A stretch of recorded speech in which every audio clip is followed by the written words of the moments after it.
Hello everybody, it's Claire here from Sewn by Claire, and today we're going to be working on part 2 of the Alex Shorties, and we're going to start with choosing our thread, then we're going to sew our frill, then we're going to start and prep the pocket, well finish the straps first, then prep the pockets, and then we're going to start on the construction. So we'll see how we go through it all. We'll take it all really slowly, step by step, and as always you can always reverse the video if you're not quite sure of any steps as well. That's the beauty of having the chapters in the videos, isn't it, that you can look back and do those.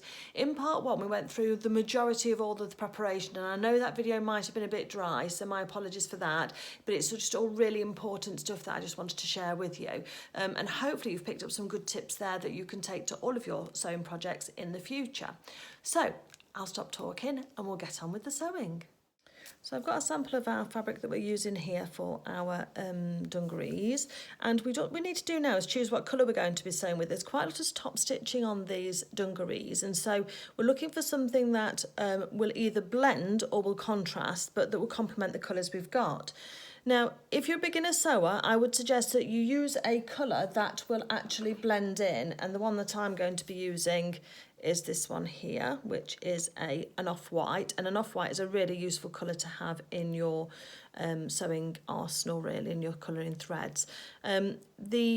This one will give some definition, but it won't show up, and therefore if you're a beginner sewer and your sewing is not quite as straight yet as you'd like it to be, or you're not as confident with your top stitching, then I would say this is an excellent choice to go for. The other ones that I've also looked at and considered is I did look at this green as well, which is quite a nice one and would have made a nice contrast on there, and you can probably see that just running along there as a nice colourway, but that's going to make the top stitching just a bit more obvious, and that might be the look you're going for. Again, it's all down to personal choice, and you can choose whatever you like the best. And also I also looked at this one here, which is like a bit of a light taupe as well, which is quite a nice colour. Obviously you can go for pink as well, that's a predominant colour in this fabric that we've got, but just choose a colour and just decide whether or not you want your stitches to blend into the background, as I'm going to do, or whether you want to have something with a little bit more contrast. Okay, and once you've done that, do a little sample stitch on your test fabric and see how it looks and see if you like it or not, because then obviously you can change your mind at this stage. Once you've chosen a thread though, you're going to then use that all the way through. It might be that you use a different colour for your construction stitching as you do for your top stitching, but to make things easy for yourself and keep changing your threads all the time, then I would suggest that you choose one and stick with it all the way through. So I'm going to load my machine up with this off-white, and I think you'll still be able to see it on camera when I hold it up close enough to show you the stitches, and everything should be good still. Okay, so the first one that we're going to take is our, if you're using the frill, that is, we're going to work on the frill first, because we want to do all of the prep and get all of that ready. So on my dungarees, I'm putting a shoulder frill on top of the straps. So I've taken my pattern piece off, and I will now put that somewhere safe so that we've got that for future reference. And then we've got 2 sets, because we cut out 4 of these curved edge pieces for our dungarees. They're both the same width, so therefore they're going to look nice and even, and they are both the same length, so they're just identical to the pattern pieces. And each pair I'm going to turn round and have so that we've got right sides facing. Now in the pattern, the designer has chosen to just use 1 strip like that, and then to do a rolled edge seam on here on your overlocker. So you can choose to do that if you wish to, if you can do that. For me, I like a finished edge, so I've cut out 2, and I'm going to sew these now right sides together, because I think it gives a much more finished looking edge, which is what I want for my dungarees. So I'm just going to put some pins in at right angles to the seam all the way along, and then I'm going to then just stitch on the outside curved edge. So we're going to start here, and we're going to sew all the way along the edge here and all the way down to the bottom of the seam. We're going to leave this very flat edge open, so the very longest flat edge, we're going to leave that open, because when we've sewn it, we want to then turn these round the other way so that we have the right sides out. So let me just pop a couple more pins in, and then we'll be ready to sew. So my machine is set up just for a basic straight stitch. That's a 2.2 width on the stitch. And I'm just going to move my presser foot across so that I can get a nice edge on this, not my presser foot, my needle across, so that we can get a nice edge on this. I'll move that across to 7. I just want a narrow edge. There's going to be no pressure on this at all. So I've moved my needle right across to the right, so that we're just going to use the edge of my foot here as being my guide to give me a nice even seam allowance all the way through, and that will then get that right. So let's reverse start at the start and the beginning. Reverse. Remember to put your needle down into your work, and then because we're starting straight away on a curve, I'm going to lift my presser foot up, and with my needle down I can then move my fabric around so that it's nicely anchored. So the needle in the work means that it's not going to get any jigs in the stitches, so therefore we can move that round, do a few more stitches, and then as it starts to bunch up, the fabric starts to bunch up, we just lift that presser foot, move it slightly round, a few more stitches until we get a nice curved edge on our frill. Take our pins out as we get to them because we don't sew over our pins. We're on the nice straight edge now, so make sure your raw edges are together. And I'm just using the edge of the foot here just to give me the seam allowance and the correct nice even width. We don't want wiggly frills.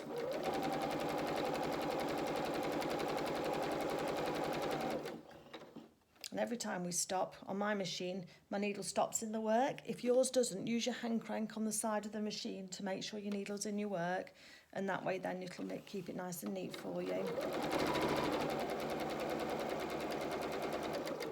Just so as fast as you're comfortable with. Don't go too fast because it'll tend to wiggle, but obviously if you're more comfortable then you can go a little bit faster.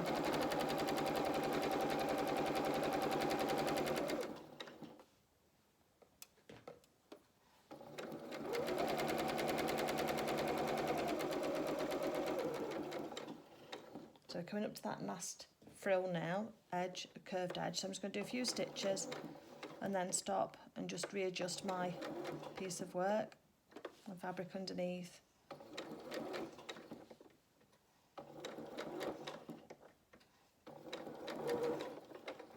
And then reverse at the end as well. Needle up, cut off your threads. We'll have a look at that. So there we go, we've got our nice stitched edge along here and a nice curved edge just there. So the next thing that I'm going to do is look for my pinking shears, which I now brought with me. So I'm working away from home at the moment. We're staying in France for a few weeks. So I've got my pinking shears, which are the ones with the triangular edge, and I'm just going to trim the fabric just on those curved edges, just a little bit. It'll just help it just sit flatter. And that's all we need. We don't need to trim this straight edge because that doesn't need to have any, that'll just sit straight anyway.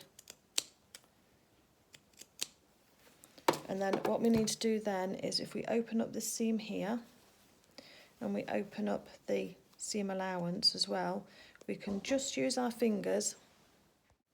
So if you just run your finger along the seam, opening it out, it'll just mean that when you turn this round the other way, it'll make it much easier and it'll sit much flatter for you, because we want that full width of that frill, because it's very narrow, so we want the full width of that frill to be sitting nicely for us on the shoulder. Okay, so it's a little bit fiddly, but you'll just persevere with it, especially on those curves, and you just use your fingers. Once you get down to the flatter bit like this, it's much easier then just to keep going, and you can just pull your finger through either side, and you can feel with your fingers when that seam is open, and it just means that when you turn it this way, you can then press that so much easier with those stitch line right on the very edge from the start, whereas if you're trying to turn it and you've not pressed it open like here, then sometimes you can press it and it takes a while to get that edge to sit to come out and to sit right. You can try pulling it. There's all different tips and tricks, but that one of just running your fingernail just gives you a really nice flat edge there, so that when you do then fold it over, it takes the pressure out of it. You can also take it over to your ironing board and run your iron along that as well if you want to, but if you finger press it like this with your fingernail, then the heat in the hand and the pressure just along that stitch line really does just make it quite quick and a lot less fiddly, I think anyway. So try it a couple of ways and see which you prefer. But as I say, this is my favourite. So once I've done this one, I'm going to then take it over to the ironing board. I'm going to probably press it flat first like that with my iron, and then turn it over so that seam line is right on the edge. And then I'm going to do the other one as well, so we'll do both of them at the same time to the same stage, and then that makes it easier as well. So I've done the other one, and then we'll be putting some gathering stitches in to enable us to gather this ready for making our straps. So I was just sewing the second one, and I just thought I'd spoken about using the pinking shears, but if you've not watched my videos before, then you don't need any special equipment like the pinking shears, and that's the ones that do the triangular cuts on the edge. You can just use your scissors or your snips, so you just use the point of the scissors, and what you do is you just take out up to but not through, or just a couple of threads away from the sewn line that you've just done. You just take out some little snips like this. So you just snip out little triangles on your curves. And what it does is, because the curve here is bigger than the curve will be when it's pushed onto the inside, sometimes when you sew a curved seam, you then can feel, when you flatten it down with your fingers and turn it this way round, you can feel that there's excess fabric under there, and it kind of bunches up and it won't lie flat for you.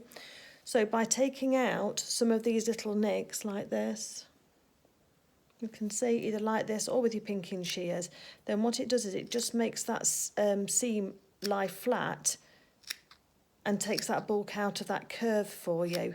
Likewise, if we're doing it the other way and we were turning this side over, then you could then just put snips in, and then as you turn it, then those snips can open out, and that makes it easier. But I'm just going to do your snips closer together the more severe the curve is, and then the more gentle it is. You don't need them quite so often. But you'll see, if you just do one end and then just try the other, you'll see what a difference that makes. But as I say, if you've got pinking shears, they make a great Christmas present or birthday present. Then that just does that whole process just that little bit quicker for you. So I'll carry on with this one now. I just came back just to tell you that little bit. Okay, so we've got our two long strips here, all identical. I've just put one against the other and just made sure that they're the same length, and they are. And now what we're going to do is we're going to do two gathering stitches. We're going to do one about 1/4 inch away from, well, just under 1/4 inch away from the edge of the strap here, across the edge of the raw strap here, and then one about 1/2 centimetre to 1 centimetre further in. That might concern you at first, because you'll think, well, you'll see those gathering stitches, but we want to be able to have one either side of where we're actually going to stitch down, because that helps the gathers stay straight and at a right angle to your strap, and that's what gives you a really nice effect. So what we're going to do with that is we're going to take our stitch length, an ordinary stitch length, and we're going to take that up to 4 on these smaller ones, and then on my tension as well, so my tension dial, I'm going to knock that down to 2, because we want those stitches to be nice and loose so we can gather those threads up for gathering. If you have a machine that cuts your threads for you, then switch that off, because you want to have some nice long threads to be able to pull onto to gather with. So I've got a little, about 2 or 3 inches there, or 3 or 4 inches of thread spare, and then I'm going to make my first pass quite close into my edge. I'm not going to reverse back at all. I'm just going to feed this strap through, this frill through nice and flat along the edge.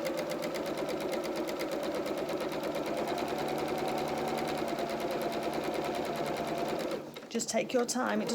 Speed is not essential at this stage at all. Please don't think you've got to sew really fast. When you get to the end, just pull out some threads and leave yourself a nice long tail. So I've left myself probably 3 or 4 inches there. then put it back in so you've got the same side on top, and then I match up the other stitches, and I'm going to do another parallel, so in line, so you've got 2 lines of stitching down the same way. Don't reverse at the start and stop.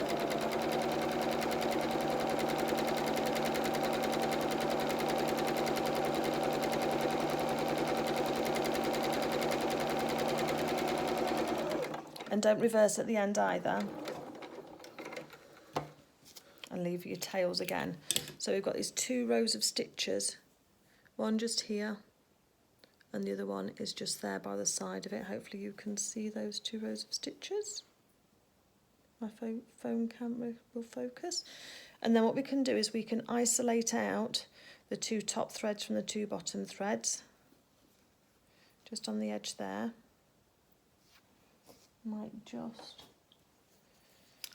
get that last one because I've just done 1 stitch over, and I just want it to be loose of the edge of the stitches. That's it. So I've not cut it off, I've just used the point of my quick unpick to separate the threads. And then if we pull on one of these top or the bottom threads, when we pull these up and then scoot the fabric along those threads, you've got to be careful so that you don't break your threads. If you break your thread, you've got to take it out and start again. And you can see how that starts to gather up. It'll try and curl on itself if you go if you try and gather it up too quickly, but only choose one, either top threads or the bottom ones to pull on, and then you can start and pull those down towards the middle.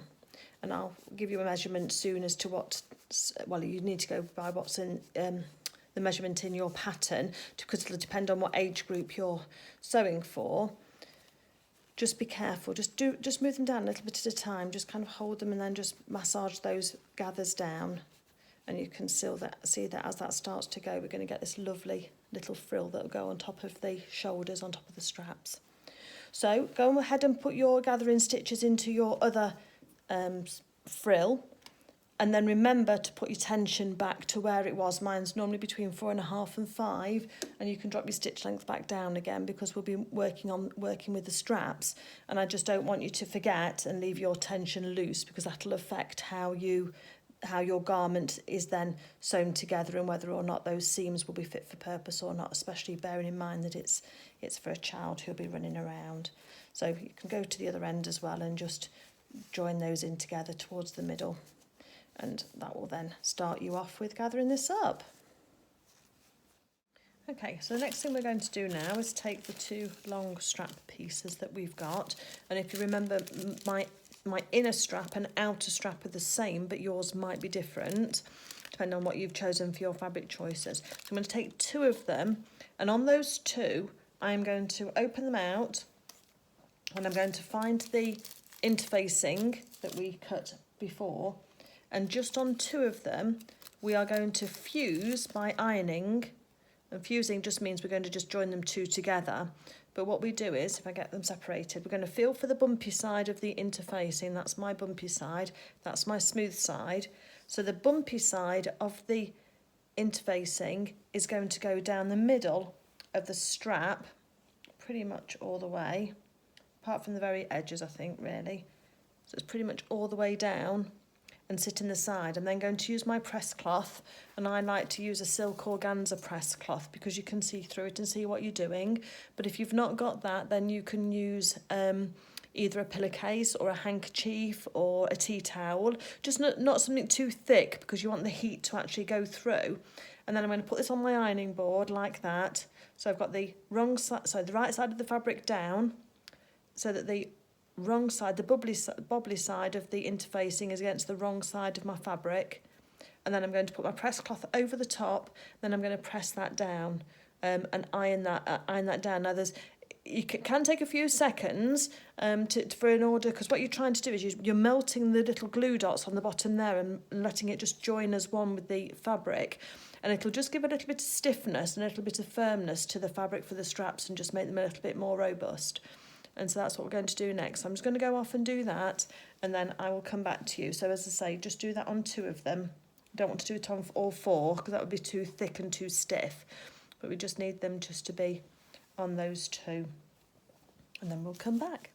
So the reason we use that press cloth is just because the interfacing can melt, and if you've got it upside down as well, it's going to stick to whatever is uppermost, and therefore it's going to stick either to the bottom of your iron or it's going to stick to your press cloth, and your press cloth is easier to throw away and get a new one than it is to try and get off the bottom of your iron. But what it does is it just changes this. So I don't know if you can see that, it's got quite a little bit of stiffness to it. If we look at one of the straps without any interfacing on it, this one here, you can see how much more flexible that one is compared to this one now, which has just got that stiffness to it. Just try and hold them over. You can just see how one bends over more than the other one does, just straight away. So it's just giving that little bit more stiffness that we need to work with.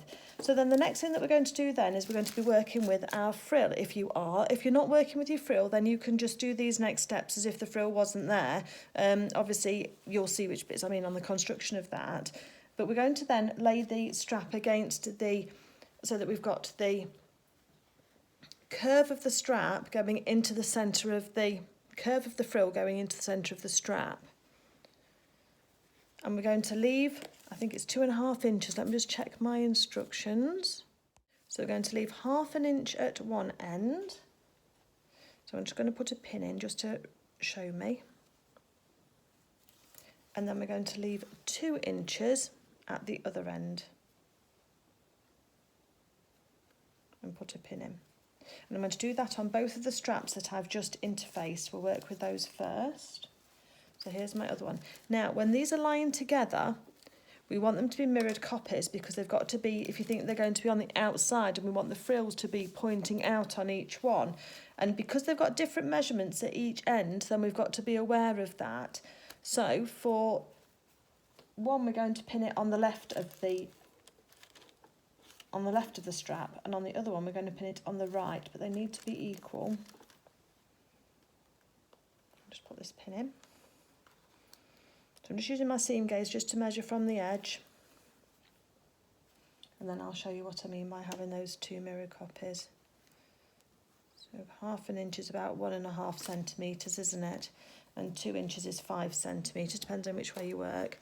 So on this strap here, I've got my pins on the left hand side, and on this strap here I have got my pin on the right hand side, you see.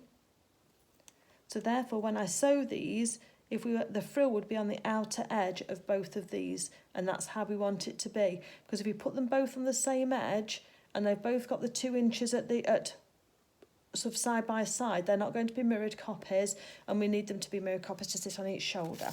So put your pattern pieces away that you've just been using for your strap and your interfacing for your strap. So finish with those bits, and then what we're going to do is taking each one at a time, we're going to get a frill, and then we're going to put the one edge of the frill so that it's at that 2 inch mark, and just move the pin, and the edge of the frill is going into the centre of the strap, and then making sure that it's not curled, because it is wanting to curl up on itself. We're then going to put the other pin so that all the raw edges are together, but so that that strap is just sitting there just nicely on that edge. And then what we're going to do then is identify our long gathering threads that we've been using, and then we're going to pull those together tightly now to make because at the moment this strap is longer. Can you see? Not the strap, the frill is longer than the strap.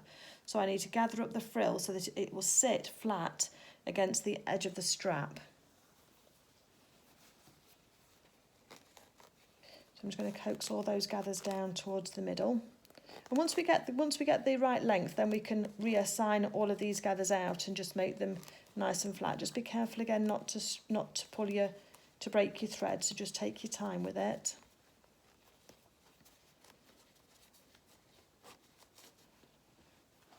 So now you can see I've gone too far the other way. My frill is now longer than my strap, but now we can start to ease some of those out from the middle. So let's just make sure we've got a nice centre bit. We don't want any flat sections without any gathers at all. And it's just a little bit of time and patience just to manoeuvre these gathers just so that they're actually sitting just really nicely along the length of that strap.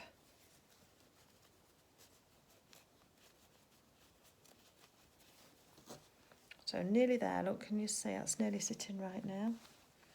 A couple of very tightly bunched up places and a couple of flatter places, and you want them all to be about the same kind of gathering all the way along.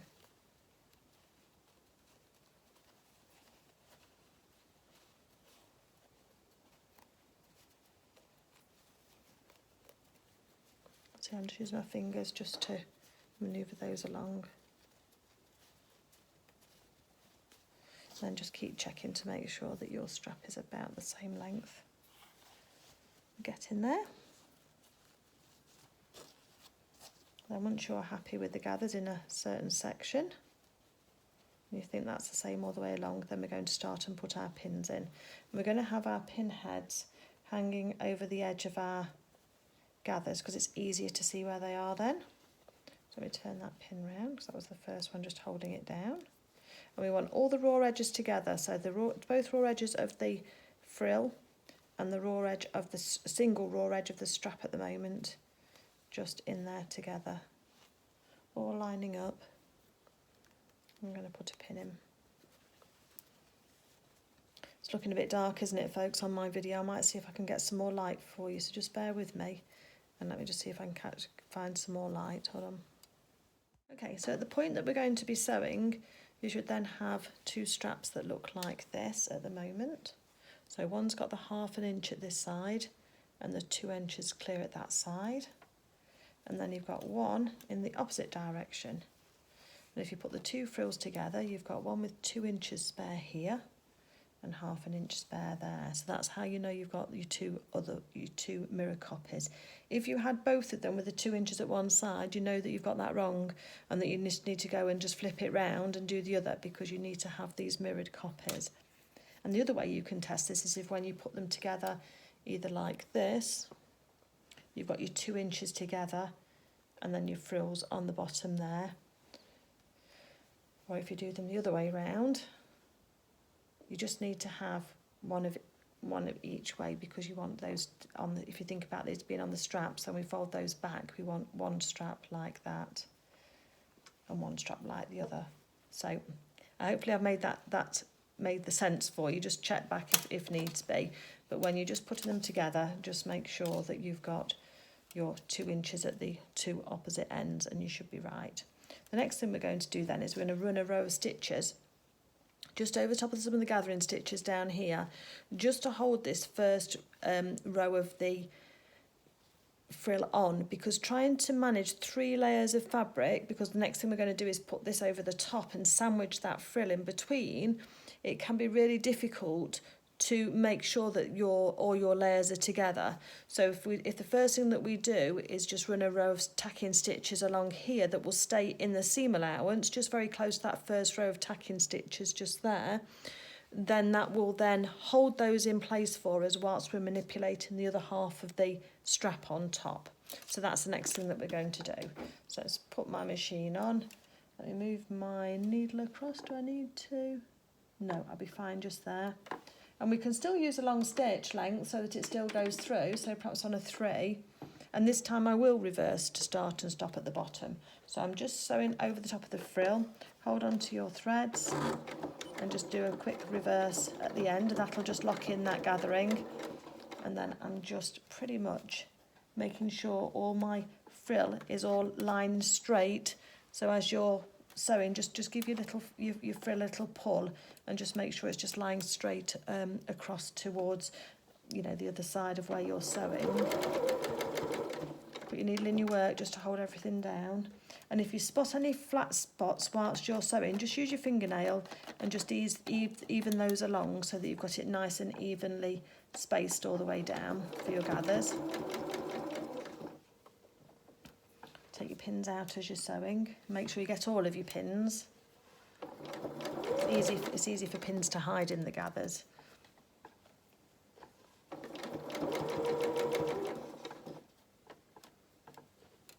So I was just jumping up a little bit, so let's pull that one back.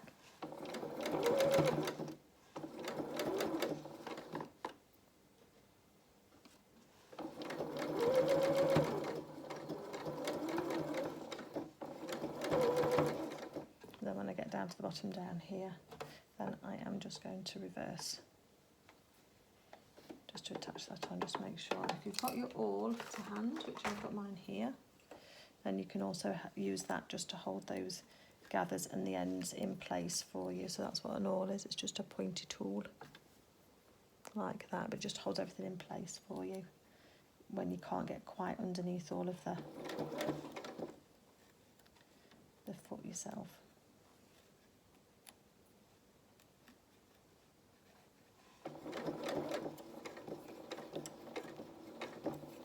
Just going to reverse on that last bit, needle out of my work, and then snip.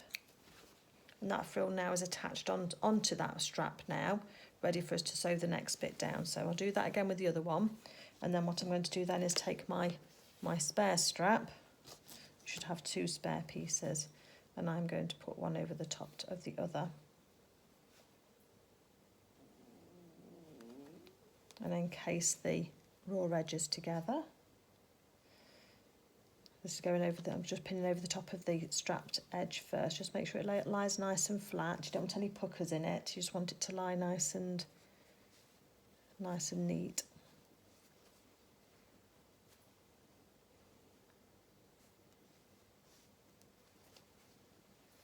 And that should go all the way along and be the same length as your other one. Now on the side that you've got the 2 inches spare, that's where our buttons for our straps are going to go, and so we do want to sew across that end, whereas on the side where we've only got the 1/2 inch, that's where we're going to fix it into the main body of our dungarees, and so we're going to leave that open for turning out. So when I come down to the bit where I've only got 1/2 inch, still going to pin it to the end, but I'm going to leave this bit here open. So I'm going to go back to the side where I've got the 2 inches, because I need to sew over the top of there as well. So I can put a pin in that way for holding onto that. And then we're going to then go on this side. So if you are not making this version with the frilled straps, you'll attach your interfacing, the same as we did, to one side of each strap. So you've got 2 parts, haven't you, to each strap. So one part will have interfacing on it, one part won't. And then you will just slide them on top of each other so that the right sides are together. The one side of the strap that's got the interfacing on it and the side that hasn't.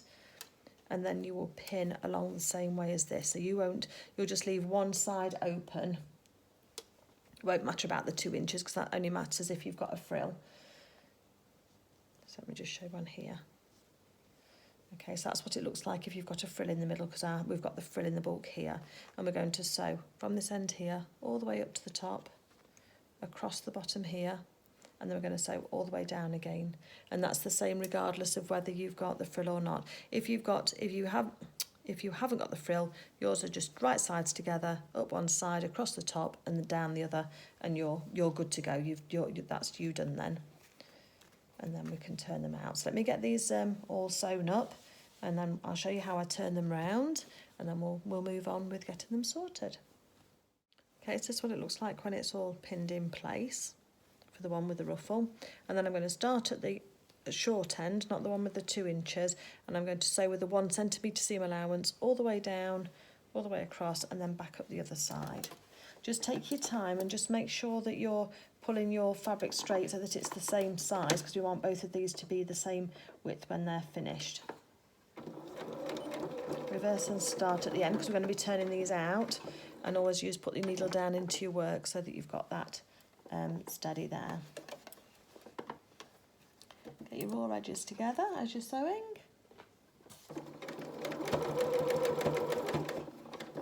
And make sure you have put your tension back after doing your gathering stitches as well, because it's easy to forget that.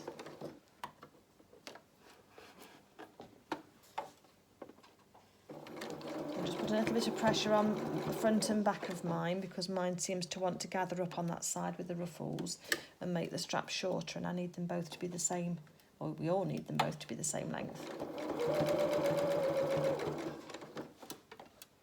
If you look like you're getting a little pucker in your stitches, just lift up your needle. You've got your needle in your work anyway, just lift up your presser foot straighten that out and put it back again, and that should make sure you don't get any puckers in your straps, because it does want to pucker up where the pins are.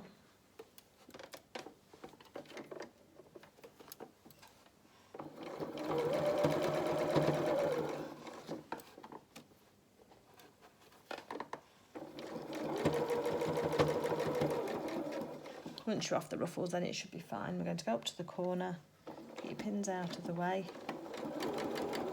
stop about 1 centimetre from the edge, pivot and turn,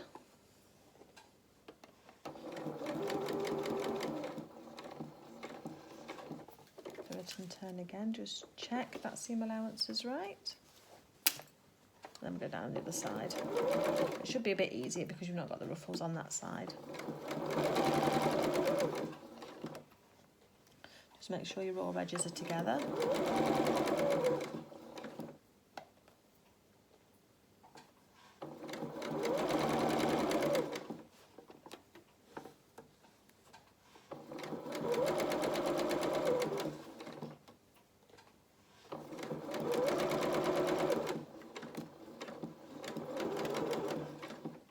Then reverse stitch at the end.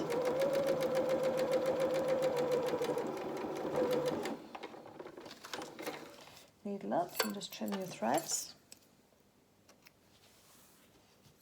And you've got something that looks like this. So you can see that bulkhead there where that ruffle is underneath. And what we're going to do now is trim across the corners. Take it nice and wide because you want that to be taken off. So taking that off there, look, at an angle. And again at the bottom down, not the bottom, at the other side here. Just take them just a little bit wider than a 45 degree like that. I don't trim off this end bit because when this all folds in, that's going to fold in this way. And then these side seams will fold in as well, and it'll give something for the stitches to hold on to, so don't trim it back too much. You don't need to use your pinking shears on the edges here because these are all straight lines. They haven't got any curve to them, so you'll all be fine with that. And then when you're finished with that, I've left my gathering stitches in at the moment. They've got caught a little bit in my stitches, but I'll just loosen those off because we're going to take those out in a minute. But for now, we want to just turn it round. So what I'm going to do is just start it off by just folding this starting point back on itself. And then if you've got the ruffle or you've got whatever, you can use a turning tool or a knitting needle, and you just want to be pulling this down now so that you can turn the strap round the right way round. This is a little bit fiddly, so just have your patience with you. It's a good one to do while you're watching TV because you don't really realise how long it takes you then. But gradually and gradually, you'll just manage to just turn it round. I haven't got a knitting needle with me, so we're going to have to persevere. And just by pulling on the bottom here and then pulling on the frill or on the edge, it's just pulling through for me. Hopefully you can see that. And because we've trimmed off those corners, that should make that sit nicely for us. You could have, if you wanted to, finger press that edge as well. I should have probably done that whilst I would got it the other way round, like we did when we were doing the frill. So it does help.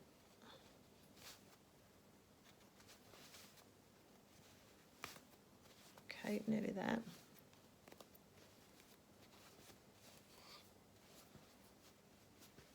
So I've come to the end of my frill. So now I just need to just use my fingernails just to ease this out. If you're struggling, or sometimes if I don't have fingers that will help, or you can use a pin just very carefully. You just try not to pull any threads out of your fabric, but that'll help you usually ease out any bits that are left in. But just try and just be gentle, because as I say, you don't want to put too much pressure on, otherwise you'll put a hole in your fabric. So tease those corners out so they're nice and sharp. There we go. And there we go. I've got one strap with a frill. And all those raw edges are all nicely, neatly enclosed. So what we're going to do now is tease this out now so that it's all straight, and tease those out to the fabric so it's all going to sit nice and straight. Once we're now happy, we can identify the long thread for the gathers. I think mine are all this end. And then just choosing one at a time. Don't try and do them both together on this one. One at a time, just ease that thread down again through your stitches. Is that the long one? Or is this one of the others a long one? One of the others is a long one. And you should be able to ease those threads along and then pull it through. If it snaps off, like sometimes they do, then just use a pin. And the reason why those thread stitches are all loose is because you can just put a pin just carefully underneath one of the stitches. Make sure you've just got the thing, and then you can pull on that thread and it'll pull it out, and you can then take that thread out. And just take out any of the visible gathering threads that you can see on this top one. The ones on the inside you don't need to worry about, it's just the ones on the top that you can see that we might want to pull out. And usually one side is tighter than the other and easier to get out.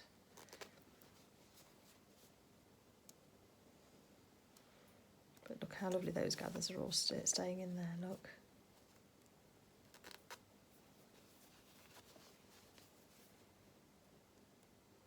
Okay, so I'm going to carry on doing this now, taking all of these out. Sometimes it'll pull along when you've got long enough thread as well, that's better. You don't have to pick it out of everything, so pull out one thread one side, then locate your thread the other. If you've got little pinpricks in your fabric, just run your fingernails over them, and that and the ironing should, when you press it with the iron, should then get out all of those marks for you. Okay, so let's just neaten up these straps then. Do the other one as well, so it's the same. If you've not got a ruffle, then yours should all be nice and neat anyway now, and flat. Just press it still because we're going to do some top stitching on these before we actually finish them, okay? Okay, so I've now got my two straps. There's one, and there's the other one.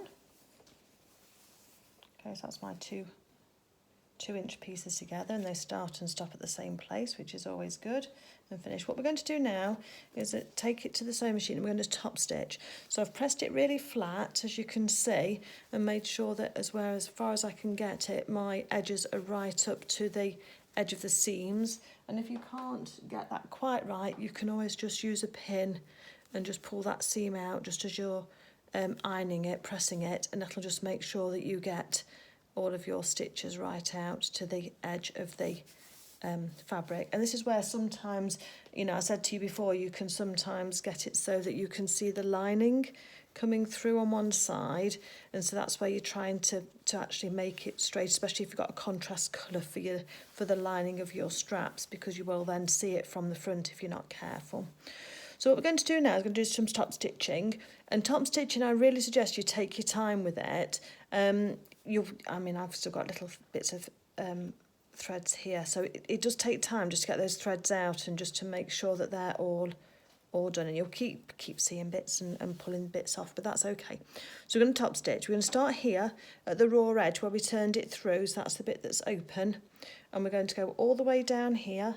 We're going to pivot at the end and go across, and then we're going to pivot again down there, and we're going to sew fairly close to where the stitches are, probably only 1/8 of an inch in from the edge all the way round, and that's going to make it look really neat. Now the secret to this is going slow.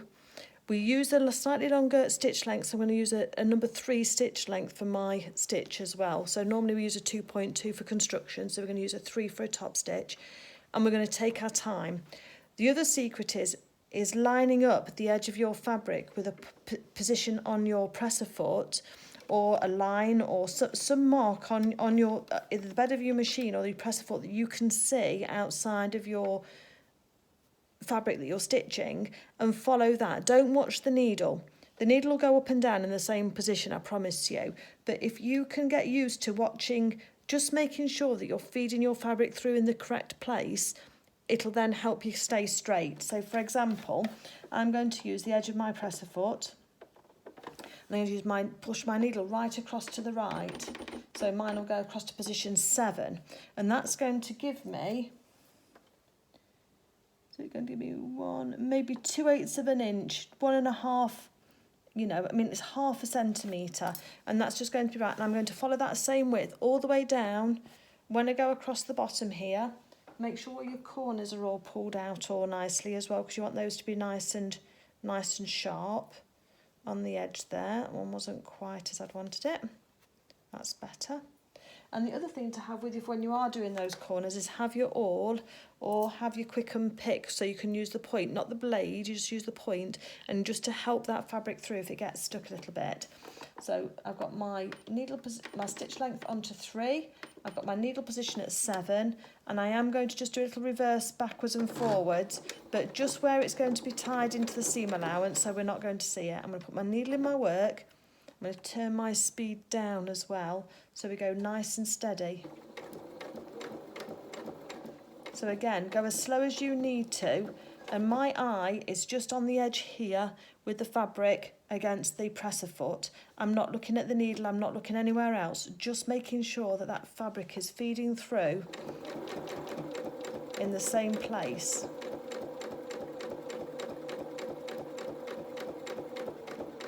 So that's maybe a little bit quicker than I would suggest you go. But just take your time and just feed that fabric through so you can see where it is actually going. Keep it nice and flat, you don't want any puckers in it.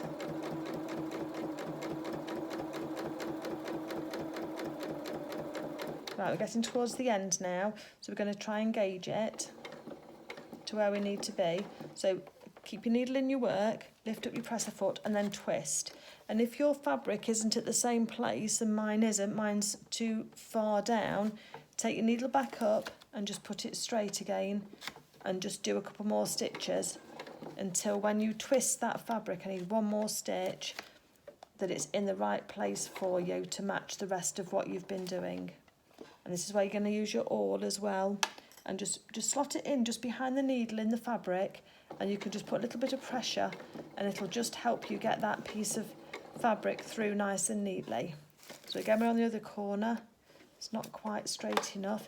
The other thing you can do is hand crank it a little bit as well, because then if you don't want it to go all the way back, you can just adjust it slightly so that you've got your needle in the right place. Again, let me use my awl, get it started. And we want to be sewing through the seam allowance of the ruffle. So it's a bit thicker at this point, but we want it to be nice and neat and straight.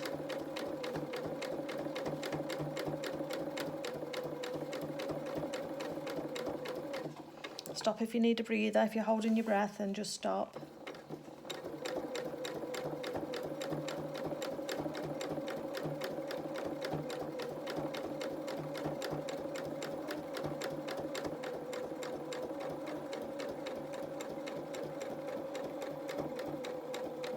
I'm going to do a little reverse on the end there. Needle up and then cut my threads. So that's what we've got with mine. So we've got a row of stitches just here and a row of stitches here. So the row of stitches going through the ruffle, just hold all of that together and you'll be surprised how much it improves the strap when you're trying to iron the garment when you're wearing it, because it just tells it that that's the correct flat position that it needs to be in. So even if you've not got a ruffle, you're just going to do the same thing, top stitch all the way down across the bottom and all the way back up again. And then once we've done that, that's our strap all nicely finished, all ready to go. So I'm going to do the other one and then I'm going to pop these to one side, and the next thing we're going to work on is the pockets. So the first pocket I'm going to work on is the round one here. And what I've actually done is I have cut out 2 of the same pocket. Now, because there will be a bit on the top here where it folds over, I need to just remove a little bit in order to make this a little bit shorter. But what I thought would be interesting to do would be to put some ric-rac around the outside of this pocket and show you how to do that. So what I'm going to do is just get this trimmed off at the top. I'll probably just check how much she turns it over by and allow the correct amount of seam allowance. So by she, I mean the designer of the pattern. and then that'll give me the finished edge that we'll need to work with. And we'll sew most of it round, but we're going to put some ric-rac, as I say, just round this bottom curved edge here. And I thought that would be an interesting technique just to show you. So let me just get my ric-rac and check that seam allowance on the top, and I'll tell you what I'm doing. Okay, so I've just checked, and there's 1 inch allowed on the top here for a seam allowance. So what I'm going to do is, so 1 inch is 2.5 centimetres. So I'm going to take off 1.5 centimetres, which will just leave me 1 centimetre for an edge there, and then that will just tell me what I'm working with. So I'm just going to put some pins across at the 1.5 centimetre mark, which is about 1/2 inch, isn't it, really? And that will then just allow me to just cut this off a little bit, because I don't want it to have, because the proportions will be out too much if we leave it on, because she's got it turned, the pattern designer has got it turned over an inch at the top to be able to neaten that edge. So if I just snip this off now at that, then that should be fine. Okay, so just bear with me 1 second, let me find my scissors. Okay, so once we've trimmed down the top edge of this seam, what we're going to do now is, well, I'm going to do, and you may want to do this in the future. If you're a beginner, you might not want to do this straight away. So I've taken a length of ric-rac that just sort of extends just slightly past the edges of the pocket.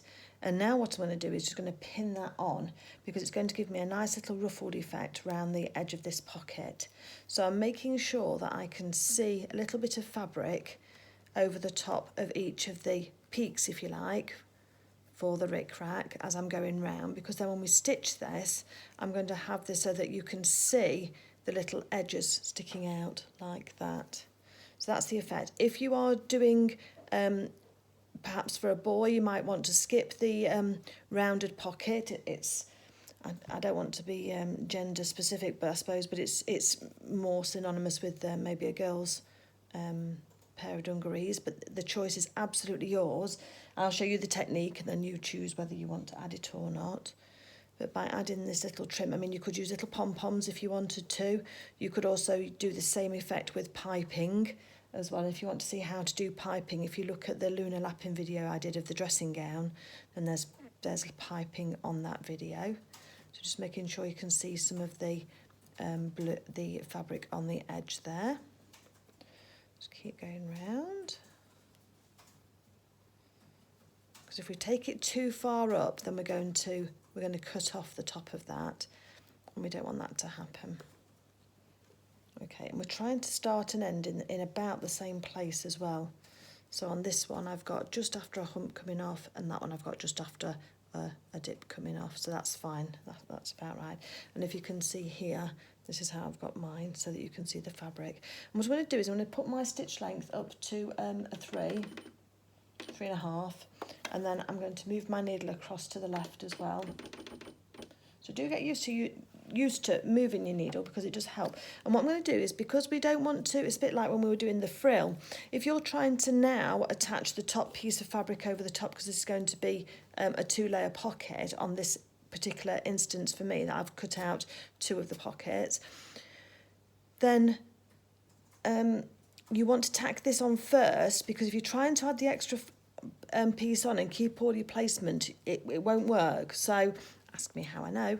So what I suggest you do now is just do a quick stitch, and just literally just catch each of these little sections here closest to the edge, and that'll just tack it down enough so that it won't move when you are adding the rest of when you go to put the top on it. So as I say, I've moved my needle position over to the left. I'm not going to reverse when I start, and I've got a stitch length of 3.5, and I'm just going to put my needle in my work when I stop to take my pins out. Also, if you've got your awl to hand, your pointy tool, you can use that as well for holding the ric-rac in place as it's going forward under the presser foot, and just take your time. We want to preserve the curve of this pocket as we go round. Lift your presser foot up and pivot if you need to.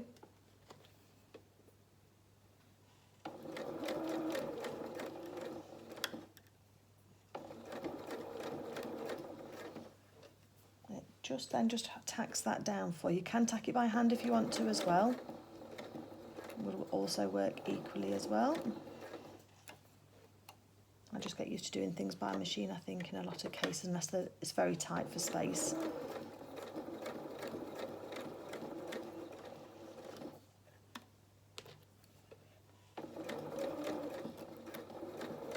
I'll show you what that looks like when we've finished. Just off the end, needle up and cut our threads. Okay, so that's what it looks like at the moment. So it's just held that ric-rac on.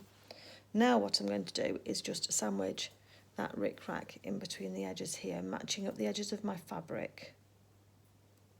And again, I'm going to use my, not again, but this time I'm going to use my red pin trick. And if you've not seen my red pin trick, it's quite useful.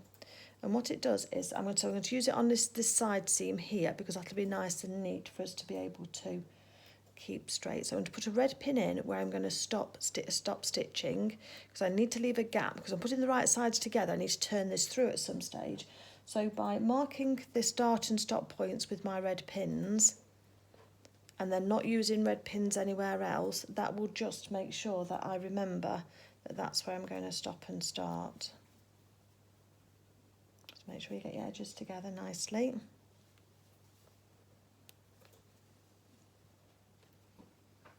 Just putting these pins in all the way around at the right angles. Oh, we've lost that. Look, it's dropping down slightly, so let me just correct that. This corner, so it's just moved slightly as I've been pinning. And I'll just go back and repin this bottom section, because it's obviously it's moved out the way at some stage. There we go.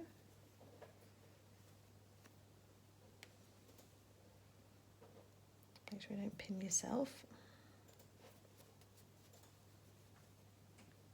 There we go, one more pin down here should do the trick. Okay, so that's what we've got at the moment, and I am going to sew across this top bit as well, so let's put a couple of pins in there. Just to hold that tight for us. Right, so I'm going to start here at this corner here. I'm going to sew along here. I'm going to put my needle in my work and pivot down to this red pin.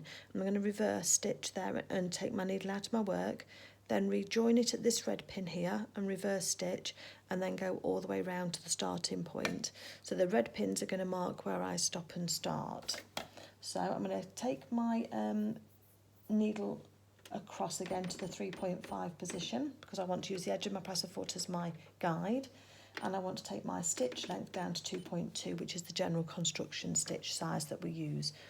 And with that, I'm going to start at this corner. I'm going to do a 1 centimetre seam allowance across the top here, but then about a 0.5 centimetre round the edge, because that needs to be a little bit more robust, because if little hands are putting things inside the pocket, and that's going to be attached onto the dress when it's been turned, pinafore when it's been turned round. But on the side here, this is going to have another row of stitching to actually stitch it down again to the dungarees themselves. So we don't need to worry too much about that, because that will add some strength to it.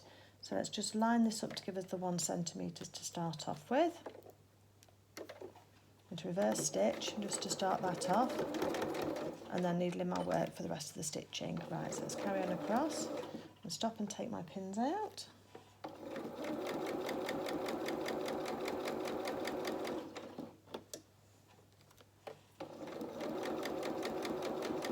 I'm getting close to this one, so just make sure that your pin doesn't throw you off. Take it out if it's going to, and then we're going to stop about 0.5 centimetre from the edge.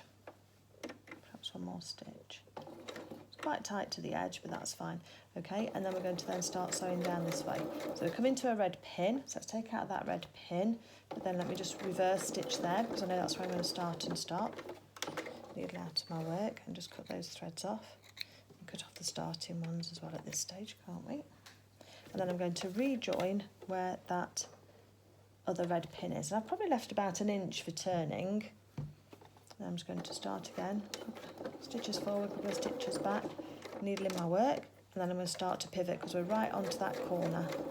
So I don't recommend that you leave a gap on the corner. I've left it on the straight edge down the side here, but on the other side obviously. But try not to leave your open space on a corner, because that's really difficult when you're trying to get the edges to turn under. So that's why a straight edge is pretty good. But it has made it quite close to that corner. So I've just moved away from the corner a bit and then left my gap. I'm just trying not to make any puckers in this pocket.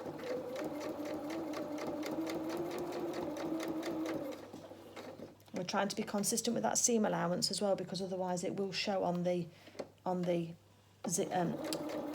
ric-rac that we're putting in there. And you could use a little mini pom-pom, although just be aware of whether your child likes to put things in its mouth and, you know, and could cause a choke hazard. Or you could put piping,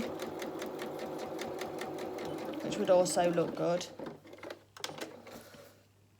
So take those threads off and take these ones off where we started.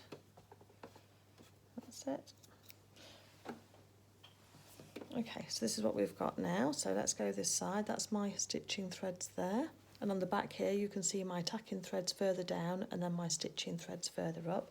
So keep your fingers crossed for me. I'm just going to turn this around to have a look at it first and make sure that we've got enough ric-rac showing. So what I do is put my thumb through the hole, and then I go right across to the far side, and then I pinch my finger and my thumb together, and then I peel the fabric back so I've got my finger poking through. Then you can hold on to that and pull it through. It just makes it a little bit easier for it to come through. We will have to go back and just trim that edge just to make sure it's going to sit nice and flat for us. And just use our pinking shears again, but yeah, I think that's worked. I'm going to say this time because I did do it earlier and didn't leave enough ric-rac showing. So I had to unpick it all and do it again, but yeah, happy with that now. So as you can see, you just need to, hopefully you've kept it consistent. And then we get to that sage there, and that's what we're left with. So if I just show you like that, little pocket. So before I pull this all out carefully, I'm just going to just see how that's sitting. Actually, it's not too bad. Right, I'm not going to trim that one. It's delicate enough. Oh no, I am the corners. Need to do my corners. So let's take it back the same way as we did the other time.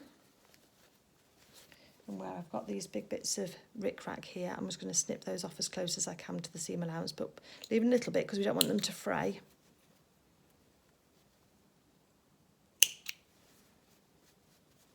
And then I'm just going to trim off the actual corner itself of the pocket, so that's just a bit of a right angle, because that'll help with bulk when that's just sitting down. This seam again, we can just finger press open if we want to, just to help it when it turns through. That's the top edge. Okay, and then I'm just going to pop this through again now. Now we've kind of tidied it up.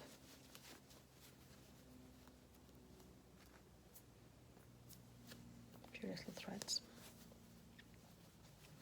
Okay, so let's get this corner starting to go right. And you can pull on the ric-rac and it will just pull it out nicely. Just don't pull too hard, because again we don't want to cause any fraying on those edges. It should just pull it out a little bit for you to work with. There we go, I've got a thread there, there we go. And then where the edge is, we're just going to tuck that under. And we're going to take this to the ironing board anyway. I'm going to use our press cloth over the top because we want to protect the fabric. Just pull out those edges, and then on there we're just going to press that so that we can see that it's going to look the same as all the way round. So that's where our opening is, where we turned it through. I'll show you that. But if we smooth that down, and then when we stitch this pocket on, really it'll be like a 1/16 of an inch from the edge of there, it'll close it up and you won't see it's there. So for the moment we're going to just take this to the ironing board. I'm just going to press it all lovely and flat. And then I'm going to then just stitch along the top here just to hold that together. But I'll show you that bit when we do that, because we want that to have a nice solid edge to it, and a little bit of stitching across there. Top stitching will then match the top stitching when we stitch the rest of the pocket. And we need to do that bit before we actually attach the pocket, because we can't do it afterwards, because otherwise we'll seal the pocket up. And if you wanted to, you could embroider an initial on here. You could put a name on here if you want to. It's up to you whether you like to have children's names on their clothes or not. I'm a bit funny about that, I think. But you could put a character. Perhaps they've got a favourite character that they like, or embroider a flower. Lots and lots of things that you could do on this little pocket to go on the front. So let me just iron this, and then we'll come back and talk about just stitching across the top. Okay, so I've just pressed our pocket now, looking all lovely and nice and neat. It is worth knowing where your opening is. So mine's on this side, so I might just put a little pin just to remind me.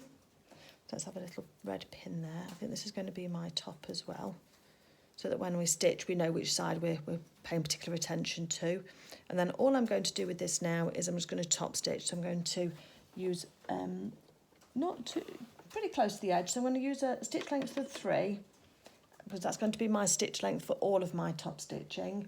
And then I'm going to then move my needle across a little bit more so we're towards the top. So I've got that on to 6 at the moment and using the edge because we want it to be quite close to make it quite steady. And I am going to reverse stitch on here. Am I? No, I'm not. I'm going to do my invisible stitching on here. I'll show you that in a second. So just go nice and straight across the top. Take your time. Turn your speed dial down if you want to, because top stitching needs to be nice and slow and precise.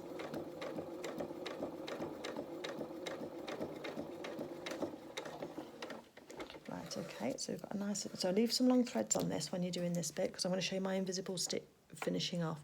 So there's my stitches all the way across the top there. And then I'm going to take a sewing needle.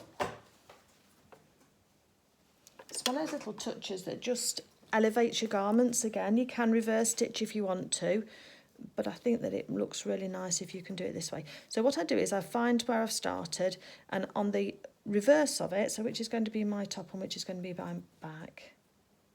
Oh, I think that might be my top.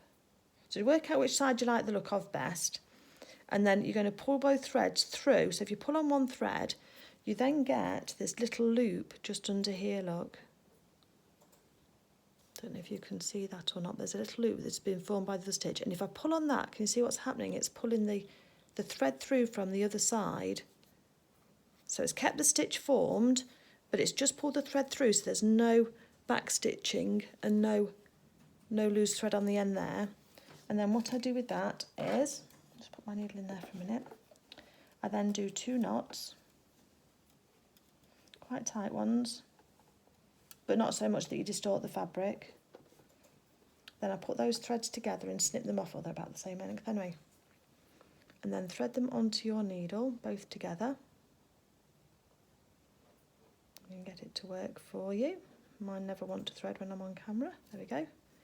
And then what you're going to do is put your needle on the wrong side again where you were. Just right, go into your fabric, just right by the side of that knot. And then you're going to then, going to scoot your needle along that top channel where you've just sewn. So you're not coming through on the right side and you're not coming through on the other side. You're just scooting along in that channel for about 1/2 inch or an inch, whatever you want. And then you're just going to pull your needle through. And then when you get to the end, just give it a tug and it'll pull that knot through into the work. And then if you put a little bit of pressure on your threads as you pull them, and can you see we've not got any back stitching, but that's all nice and neatly finished off in there. So let's do the other side again. So this one didn't go quite as nice and neatly as I would have liked. So just make sure that you're getting it all nice and straight. So the top side is the important one, so the top side is the side our pin's on. So I'm just untangling those threads that I'd got on mine. Has just gone through them, I think. And then what I'm going to do, both of mine are on the same side anyway at the moment, so that's fine. If yours are, that's good. If they're not, just pull them through. Tie your 2 knots just to seal your threads off. Make sure they're not going to undo. And I do this on all kinds of stitching because although it takes a few minutes more, it actually gives you that really lovely crisp finish that makes all the difference, I think. So again, take those threads through. Then where we've gone through with that knot there, I'm just going to slide my needle in right by the side of those knots and then move it along that channel. Just keep it flat so it's not on the wrong side, on the other side. And then when I'm ready, I can just push that needle through. Takes my threads through. Then I just give it a little pull and the knot disappears into the work. Put my needle out of the way. I don't want to get that mixed up with anything. Then if you just put a little bit of pressure on those threads as you snip them, then they'll disappear back into the work for you. And again, there we've got a lovely little top stitched edge to the pocket, no back stitching at front and the back, and no loose threads hanging out. So now the pocket can just go to one side. We're finished with that for the moment, and we're going to work on our triangle pockets, but that's it's a good tip to have anyway. So let me get on with let me find my triangle pockets and we'll start working on those. Okay, so I've got our 2 pocket pieces and we're going to do them both exactly the same. I have serged all of the edges of this one, so put our pattern piece somewhere safe. And what I'm going to do is just nip around and just take off these serged bits of thread that we've got just hanging over the edges. You might not have neatened this as yet, but that's fine too. If you,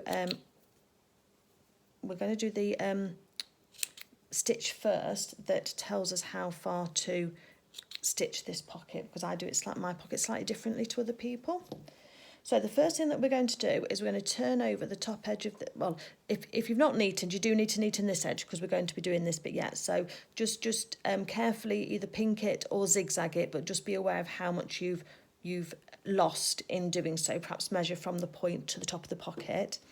But then we're going to turn that over by 1 inch. And we need to do both these pockets the same. So this is where we need to be careful to measure and to get this right. So that's my 1 inch point. So let's put a pin just there. Let's get to the other side and do 1 inch on this side too. And I think this is the same for all of the sizes. And if you've noticed, I'm getting all of the little bits done first, because once we start on the main construction, I like to just keep going. I don't want to be stopping then to faff around with pockets. So while I'm in this stage and excited about getting the projects done, then I always do these bits first, if you like. So then what we're going to do then is we are going to stitch down the start of these 2 edges here.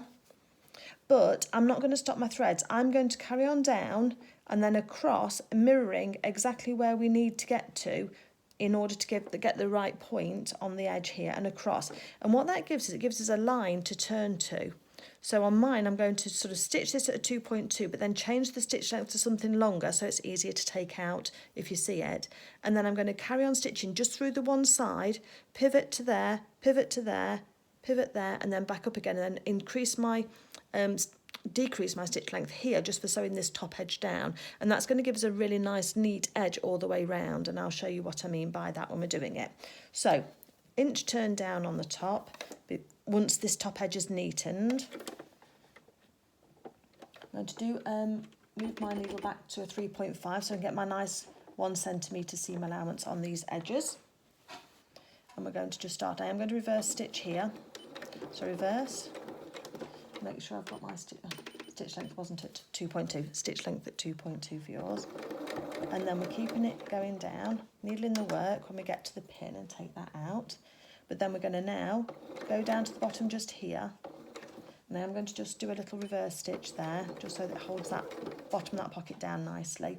And then I'm now going to increase my stitch length up to a 5. And I'm going to carry straight down, keeping that same 1 centimetre seam allowance all the way down.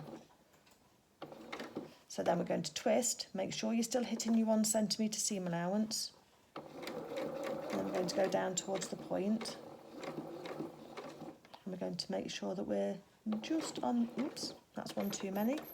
So just hand crank it back and then twist again. It's quite a shallow point on the bottom there. So you can just twist as well. If you're not sure that you've got right to where you want to be, then you can put it back again when you're pivoting, can't you? Because your needle's in your work, so you can pivot to check it. And if it's not right, make sure you're in the same direction, do your extra stitch, and then you can carry on up the side here. So we're going back to the edge. So once we get the first stitch on the edge of the pocket fold, I'm then going to reverse stitch for a couple of stitches just to hold that down. And I'm also going to take my stitch length back down to 2.2. Wrong bit, Claire.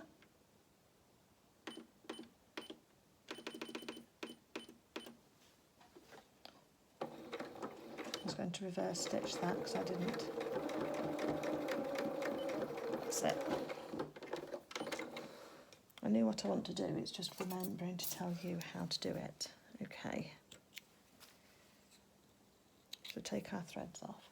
So what this has given us, if you can see, so we've got it double stitched here and down, and then we've got this guideline all the way down here that we can now work to. So if you're pinking your seams, I mean that one you should have pinked already, but now you can pink that or zigzag that because we've already got our guideline in place. The next thing that we're going to do then is just take off the corners here just to reduce the bulk in the corners. So through but not up to but not through your stitches, and I'm just going to take off this little bit of overlocking on the edge there just because I don't want too much bulk in those edges. Okay, I'll just undo those stitches. I don't believe it's going to cause enough of a problem of unpickings for it to be a problem. Okay, so that's what we've got at the moment, little corners off the edge there, and then we're going to turn this through. Now you like to use the edge of my seam gauge to give me a nice crisp corner through. The other one here. Okay. And then I'm going to take this over to the ironing board, and what I'm going to do is I'm going to fold it back on that stitch line that we've got, making sure that all those sides are in, and I'm going to press it all flat down in the first instance. We're going to come back and do something with these corners, and if anybody's watched any of my videos before, you know that I like to do my corners a certain way. So if we then fold all this back and followed all of those neat bits, those edges in, so we've got a nice little square patch pocket first of all, then we're going to come back and we're going to do something else with these pockets to make them sit right. So let me get set up for that and I'll show you what we do. Okay, so I've just got my iron, little mini iron here and my wool pressing mat, and what I'm going to do is do these top corners first. I'm happy with the way that the corners are poked out, I think. If you're not, just take a pin and just pull that stitching out. You want it to be nice and square on the top of those pockets. On both sides, make sure they're all nice. Putting a pin in and just pulling out those threads. Just be careful, don't pull too hard, otherwise you will pull the threads out. And then I'm going to use my pressing cloth so we don't damage this with the heat of the iron. And I'm just going to press that top panel first. So just press that top edge. So that's nice and crisp now on those corners when we turn it round to the front. Now what I'm going to do, so I've got the wrong side facing down onto the pressing mat, and I'm going to just roll those edges back until I can see that row of stitching that I did along the edge there. And I'm just going to do one side at a time, and then I'm just going to press that into place. So it gives us a lovely crisp line where we know exactly where we need to. So if I open that out, you can see that those stitches are right on that edge. Let's do the other side. And the pressing cloth just helps your iron not singe your fabric as well. It just gives a really nice finish. Okay, and then on the bottom here, we're just going to be worrying about turning up, as long as you can see, turning up these edges, and I just do one at a time. Don't try and do them both at the same time because you won't manage it, but just make sure your corners are straight on that stitching line. And again, when we said before about using a pressing cloth, you can use a handkerchief, you know, a fabric handkerchief, or you can use a tea towel or a pillowcase, something like that, or just an old piece of fabric you've got. Cotton's best, or, well, actually silk organza is best, but if you've not got silk organza, you can buy that off the internet, and then you can just use a pillowcase or a duvet case or something like that, duvet cover. Okay, so this is what we've got at the moment. Now, in actual fact, these corners are not sticking out too much, but I'll show you how to do my magic corners. So once we've got a corner, we then open it out again, and we look, open that out, so we're looking for a line, invisible line that goes from this point out to the side seam, almost at 45 degrees, and we're going to then fold the edge of the pocket in to that. So let's just make sure, so you can see the edge of the stitch on the edge of the line. And that's nice and square, just on this pocket, and I'm just going to move it up a bit. I'm just going to press that corner. A little bit fiddly, but once you get the hang of it, then it'll become second nature to you in a short space of time. So that's just pressed over. And then once that's holding that in place, I then just fold back the lines that we did earlier. And I'll show you the difference once it's finished.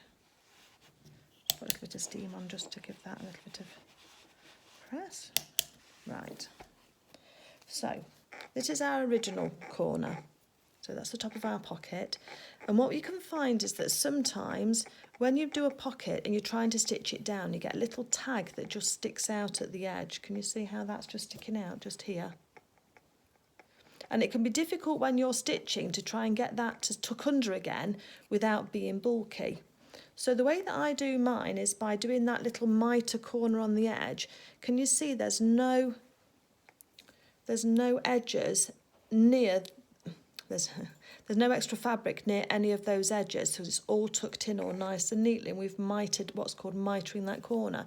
And if we look from the front, there's no way when we're top stitching this that you're going to get that little tag of fabric on the edge. So I always do this on the edges of my pocket, and it's a little bit of an extra step to take, but as you can see, it literally just takes a few seconds to do. But again, it just gives you that really, really lovely finish. So let's just pop that bit of heat on there. So I've just folded it over again at the 45 degree, right on the edge of that stitching. And then what I do, hold that down with my finger, and then I just fold the original line in, and just making sure that fabric all stays tucked in to the other. And those fabrics should just meet up with that point on the corner. And then put my pressing cloth over the top, and then just press that down. And there we go, we've got two lovely mitered corners here. So now let's have a look at this point at the bottom. So we're doing okay with that one at the moment. I think I'll just press it across up like that.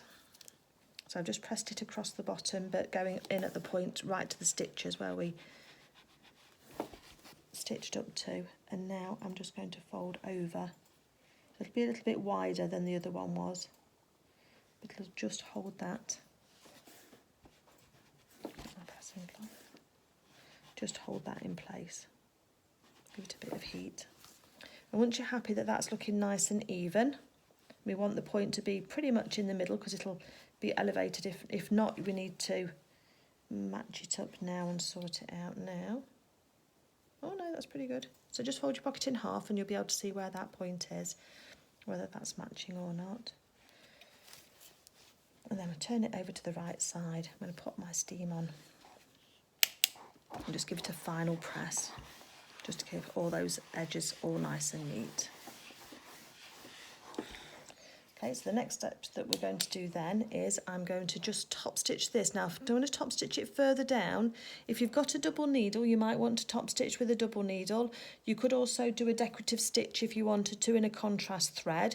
That's the other thing that you could do. Or if you've got any novelty like labels or what have you. I mean, I had my own sewing business, so I might just pop a Lily Lou Oscar 2 pocket tag on the pocket there and just see how that looks. Maybe it looks nice, maybe it doesn't. We'll see. I'll decide whether I'm going to do that or not. But that can look quite nice as well on there. So if you've got any patches that you like doing, or any characters that you Pokemon or anything like that that your children like, or again if you wanted to do some embroidery, then you could do the embroidery on this. You could also do the embroidery and finish the pocket like we did the semicircular one. You could then you could stitch two together, couldn't you, and turn them round if you wanted to, again on this pocket. Lots and lots of options, but if you're a beginner, then I would just do it this way for now.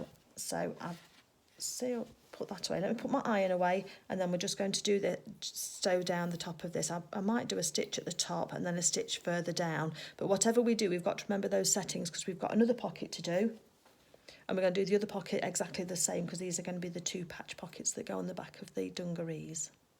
Okay, so just in case you did want to attach anything to your pocket, then I've got one of my little labels that I had made. And it's just my own design, it's just my own choice. You can get these printed. That I won't say they're not inexpensive, but they're not as expensive as you might think. And I've got a little bit of, in effect, wonder web. It's a little bit of fusible web that I've got. And I've cut that out to the same size as the label on the back. Now, the only thing you do have to be careful with is that if you... It's a little bit too long, hold on 1 second, is you need to make sure that you don't have any excess showing on the back of your label, and just be careful where you put the scrap of that, because you don't want to get it underneath your iron, because it will stick to your iron and cause a mess on the on your iron. So just trim that down so you can't see anything of it. The other thing is you don't want to be pressing these kind of polyester labels without a press cloth because it will mark your iron. So first of all, I've got a little bit of greaseproof paper. So I just put the web on the back of the label. You can't see it because it's very, very fine. Little mesh, just make sure it's not over the edge. And then I'm just putting a little bit of greaseproof paper over the top because that should then mean when I iron this, it doesn't stick. And just to be careful, I'm going to use my press cloth as well so it'll stick to the press cloth and not to my iron. So just give that a little bit of a, and that should apply the fusible web to the bottom of the label. Just give it a blow, let it just dry. And then when I peel this fusible web off, when it's dried, the glue has stuck to the back of the label so that now when I place that, it should stay in place for when I start to stick it. So I want the half of the label, so just press that in half to give me a halfway point. So that's just through the middle of the ampersand, just to the one side of the ampersand and the O. And then I'm going to just press a quick half point in my pocket. And I'm going to match up the two furrows of those halfway points. So I've got a halfway point there and a halfway point there.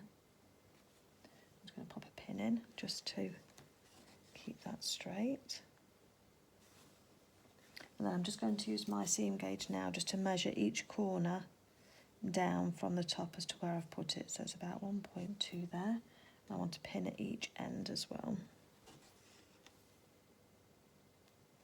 So I want this to be nice and straight because it's going to be a bit of a focal point, isn't it? It's going to be hard to miss. Just under 1.2, a little bit further down. Okay. And pin in the other side.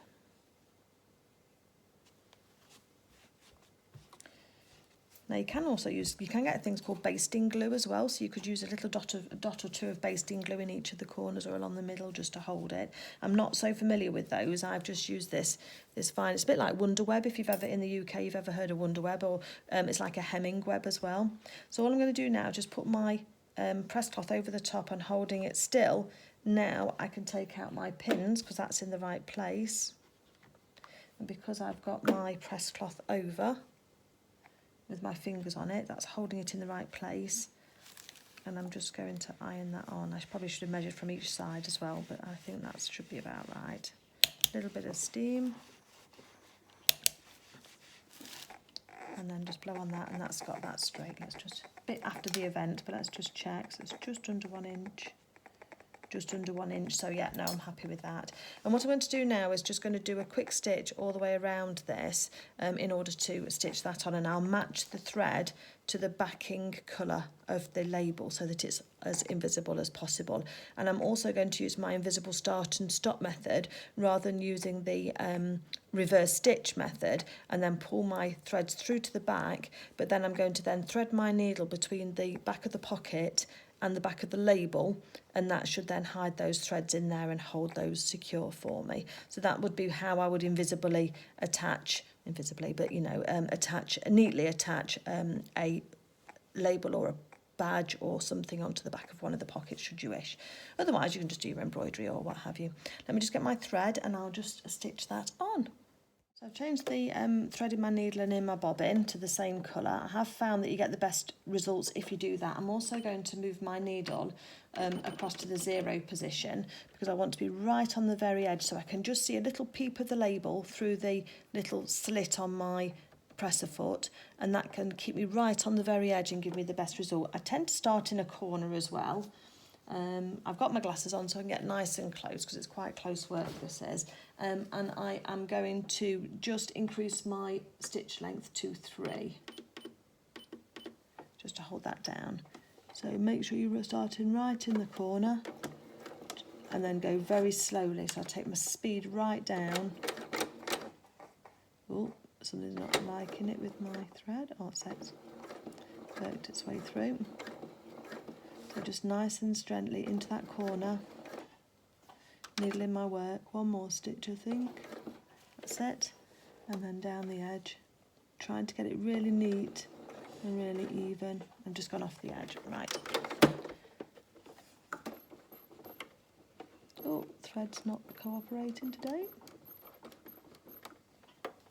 This bobbin thread I think is blowing up for me. So just take your cover off and let the bobbin thread out, and that then should release that stitch.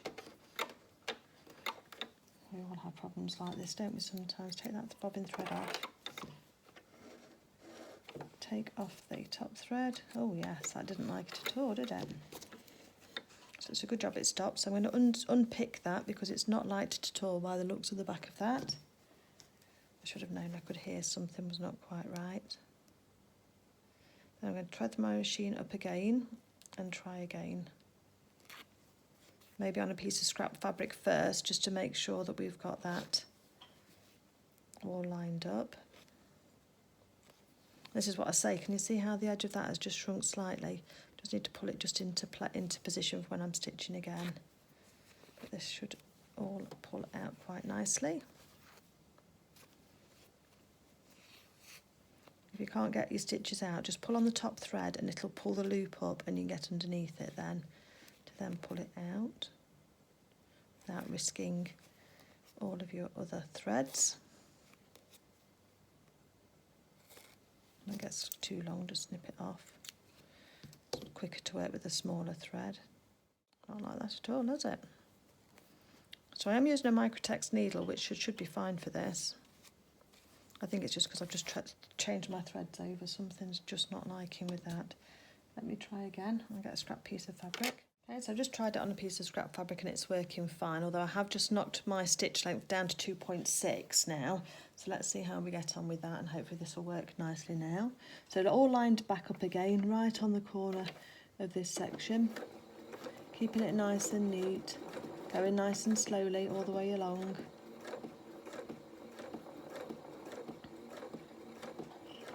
That one stitch needle in the work as we go down. Follow the edge of the label. One more stitch, I think. That's it. And then we're going to go across the bottom.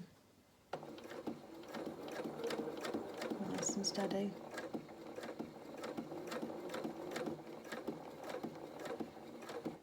One more stitch, I think. And up the other side. One more stitch, because we're trying to hope that that's going to then come onto the end there. Okay, so leave a long tail. So that's what we've got with our labels stitched on. And now I'm going to do the same as I've done before. I'm going to pull on these threads. You can see one little loop there already. It'll be easier for you to see now. See how that little loop's there? Just pull that through. And then that's those two threads together. And then on this one, the inside one, I just pull again. See how easily that little loop comes up? And just put your quick unpick through it and you'll pull it through. And you've got nothing, she says, you've got nothing on the back here. Now because those two stitches there, can you see they don't just quite meet up just there. I'll just take my hand sewing needle. Again, this is just being super perfectionist. I'm going to use the back one, but again, I might as well show you what I do and then you can choose if you want to go to that level or not. So then what I do is I come up on the opposite side. So if I've taken the thread from the one on the short side, I go to the thread where it goes up on the long side and come out just in the hole left by the last stitch and just do one little manual stitch, if you like, that just takes it into that corner. And now I go into the last stitch on the side and come up through the hole. And then I just go into the stitch that I did before, the end of the stitch before. So I just fill in that corner of stitches. Can you see? So it just finishes that off just nicely without you seeing it. Once we've done that, we can then tie our threads. And I do 2 knots again here. Put on here so you can see.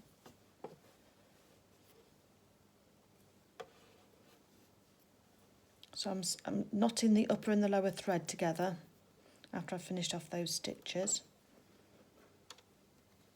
And I cut them off so they're the same length. And using my needle, I just thread that with both of the threads together. You can do one at a time if you like, but I find it easier to do 2. Oops. Then I go into my sewing, just where that thread, just underneath the knot, and then I'm just going along on the inside. So I'm not going through the label on the other side, you can't see the needle coming through there. And just through the fabric on the inside, push my needle through. And if it doesn't get knotted up, which it shouldn't do, let me just get those other two threads out the way. So those are those other two long threads, that should make it easier. You know when things aren't quite going right for you, give that a pull, and it's pulled those through, look, give it a tug so that the knot is pulled through. And then you can now snip those threads off very close to the edge. And now we're going to just knot these two labels together here.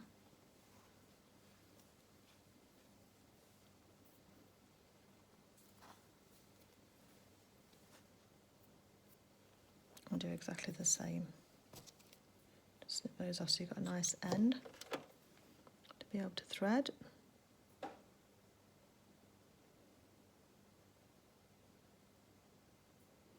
And actually making the main part of the dungarees up is quite quick, so I do think that it's worth spending some time on doing these little extra bits that just elevate everything, because it's quite a nice little sew, just making sure I've not gone through.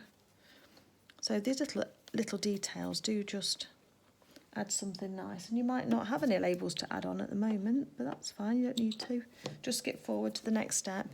But there we go, we've got our label all nice and neatly sewn on, no reverse stitching, and nobody would be able to tell from this side where you started and where you stopped with that stitching. Okay, so the next thing I'm going to do now is just change my threads back into white, and we're going to sew across the top of these pockets now just to hold them in place. So I'm just going to get this lined up now for doing the top of the pocket. So I'm going to do a narrow stitch along the top of the pocket first. I'm going to move my needle back to the 3.5 position, maybe a little less, maybe 4.5, and then my stitch length up to 3, which is what we're using for our top stitching. And again, I'm not going to reverse sew, I'm just going to sew straight across, and then we're going to do that invisible thread for the end of the pocket. So I'm going to do the stitch first, so nice and steady, just keep it lined up so you know where you're following. Nice and even, because it'll show. One more stitch, I think. Okay, I'm off my work, but that's fine. And then leave a tail so we can tidy that up later. And then I'm going to go back in again, and I am going to go at the 2 centimetre point, I think. I'll just measure that. So I'm using a measure on my, machine pad to measure that, and that's just at 3/4 of an inch now, which is 2 centimetres on there, and I'm going to just go across the same, nice and straight.